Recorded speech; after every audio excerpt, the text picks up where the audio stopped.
여호와여 일어나소서. 하나님이여 손을 드옵소서. 가난한 자들을 잊지 마옵소서. 어찌하여 악인이 하나님을 멸시하여 그의 마음에 이르기를 주는 감찰하지 아니하리라 하나이까. 여러분, 세상을 살다 보면 정말 하나님이 살아 계시는가라는 생각을 하게 될 때가 있습니다.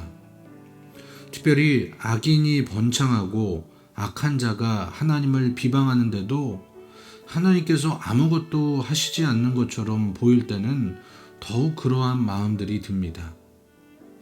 그런데 그런 마음이 사람들의 생각 가운데 일어나는 것은 오늘날이나 몇천 년 전이나 마찬가지였던 것 같습니다. 오늘 말씀의 시편에서도 또 성경의 곳곳에서도 같은 말을 하는 사람들을 만나게 되기 때문입니다. 오늘 말씀은 이렇게 시작합니다. 여호와여 어찌하여 멀리 서시며 어찌하여 환난 때에 숨으시나이까. 악한 자가 교만하여 가련한 자를 심히 압박하오니 그들이 자기가 베푼 꾀에 빠지게 하소서. 시인은 지금 악한 자들을 벌하지 않으시고 방치하시는 하나님을 원망하면서 속히 악한 자들을 심판해 주시기를 하나님께 간구하고 있습니다. 이것이 오늘날 악한 자들을 바라보는 우리의 마음인 것 같습니다. 우리도 이 시인과 같이 악인들을 바라보면서 하나님께서는 도대체 뭐 하시는 것인가?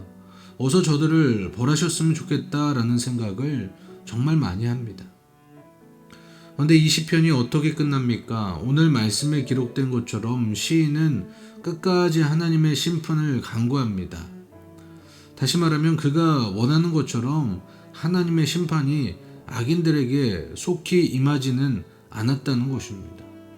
어째서 하나님께서는 교만하기 짝이 없는 악인들을 속히 심판하지 않으시는 걸까요?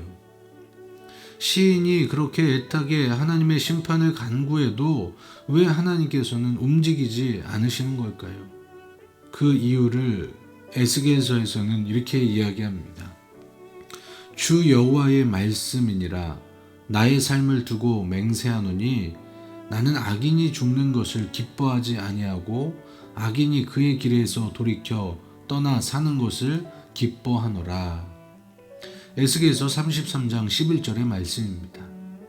여러분, 하나님께서는요 심판하기를 좋아하시는 분이 아니십니다. 하나님께서는 악인을 벌하여 죽이는 것을 기뻐하지 않으십니다. 오히려 그 악인이 그의 길에서 돌이켜 떠나 살게 되는 것을 기뻐하십니다. 그래서 벌하지 않으시고 심판하지 않으시는 것입니다. 악인들이 그의 길에서 돌이켜 떠나 살 수 있도록 기다려 주시는 것입니다.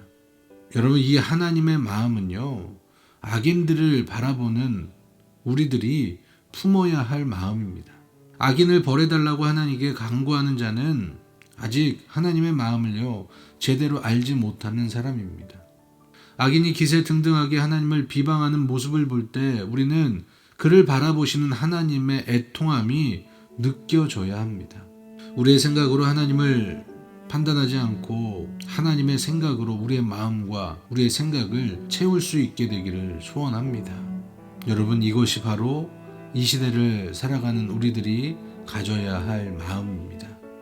이런 마음으로 이런 삶의 모습을 통해 이 땅에 하나님의 마음과 하나님의 모습을 드러내며 살아가는 우리 성산교회 성도님들이 되시기를 주님의 이름으로 간절히 축원합니다. 하나님, 오늘 우리는 악인들을 벌하지 않으시고 방치하시는 하나님의 마음을 알게 되었습니다. 하나님, 우리도 하나님의 마음처럼 악인들이 하나님 곁으로 돌아오기를 기도하며 악인들이 죄에서 돌이켜 바른 삶을 살아갈 수 있도록 기도할 수 있는 우리 성산교회 성도들 되게 하여 주시옵소서. 예수님의 이름으로 기도합니다. 아멘.